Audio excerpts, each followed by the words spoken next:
babes? Fun fact, I'm white. I know. Congrats, Lacey, you've figured out your race. But this is actually pretty significant. For most of my life, I was blissfully unaware of the fact that I'm white. My race never affected me, a huge benefit I didn't even know that I had. Growing up, I knew racism is bad, but I didn't really understand what racism is. I thought racism was slurs, discrimination, hating someone based on their skin color. About 50 years ago, direct, in-your-face, this overt racism became illegal and less socially acceptable, which had two side effects on white America. First, it allowed us to believe that racism is over. Yeah, I'm okay, I love that guy.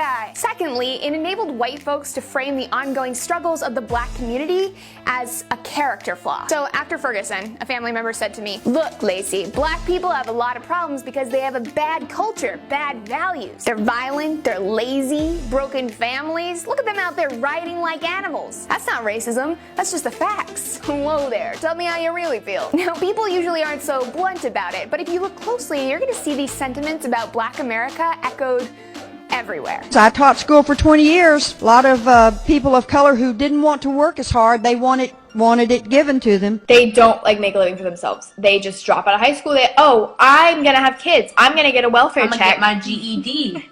I'll get my GED. I'm gonna go work at McDonald's. Young black men often reject education and gravitate towards the street culture, drugs, hustling, gangs. Nobody forces them to do that. Again, it is a personal decision. The message, to be black, is to be inferior. But that's not the facts, that's just racism. Racism isn't just burning crosses and white hoods. Racism is a seeping system of forces that effectively keep people of color in a permanent second-class status. It's the foundational fabric of our society, woven with values and attitudes, stereotypes, policies, economics, laws. Jim Crow was replaced with a host of shiny new laws that were just as racist, but looked better on the surface. This has made it harder than ever for white America to see the truth. The odds are ever in our favor, and they always have been.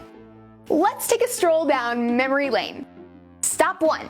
Wealth. Between 1934 and 1962, the government backed $120 billion of home loans. But they refused to give out home loans to black folks, or even if black folks lived nearby. This went on for decades. This practice, called redlining, essentially 1. Forced black Americans into poor urban centers, the beginnings of the ghetto. 2. Segregated America to this day. 3. Made it impossible to invest in the future of black neighborhoods. And 4. Made it impossible for black Americans to start inheriting property and wealth the same way that white Americans were. Stop 2. Education. Property taxes fund schools, which means that families that live in nice houses, maybe ones they got with the help of the government, get a better education. Better education means more opportunities, more resources, more connections, more jobs, more money, money, money. Stop 3.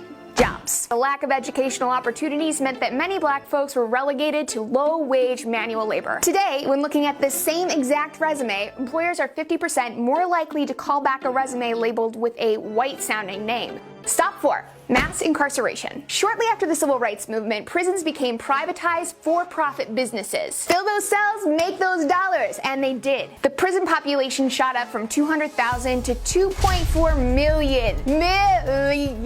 More than any country in the world. And who filled those cells? People of color. More African American adults are under correctional control today than were enslaved in 1850, a decade before the Civil War began. Black men are now imprisoned at 6 times the rate of white men. So did black men just become 6 times more dangerous? Or of course not. What changed was the laws and sentencing. Sweeping laws were written that specifically targeted black communities. For instance, the sentence for possession of crack was 100 times harsher than the sentence for cocaine. Stop 5. Racial profiling. It wasn't just harsher sentencing. Communities of color are also policed more harshly. One of the few memories I have of my dad as a kid is seeing him yelled at and questioned by police on the street. And when they didn't like the answers he was giving them to their questions, they proceeded to aggressively question me. And I was just 8 years old. Policies like Show Me Your Papers and Stop and Frisk target people of color under the law. Totally legal. So shocker, they're much more likely to get arrested for doing the same things that white people do, but twice as likely to get pulled over. Take the late Walter Scott, who was pulled over for having a broken taillight, only to be shot 5 times in the back by a cop. Stop 6. Police brutality.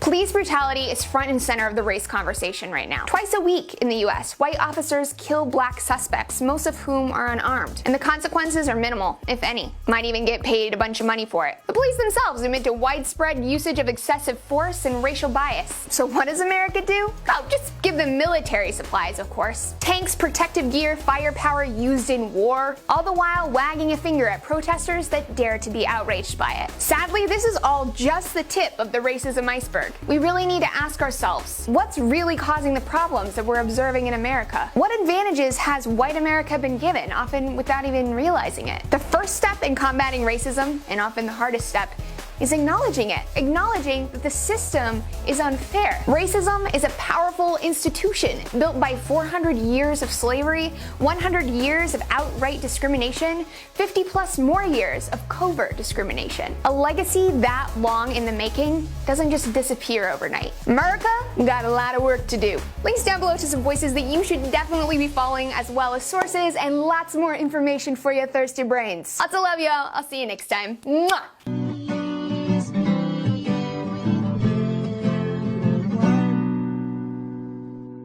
Except your mom. Oh. What?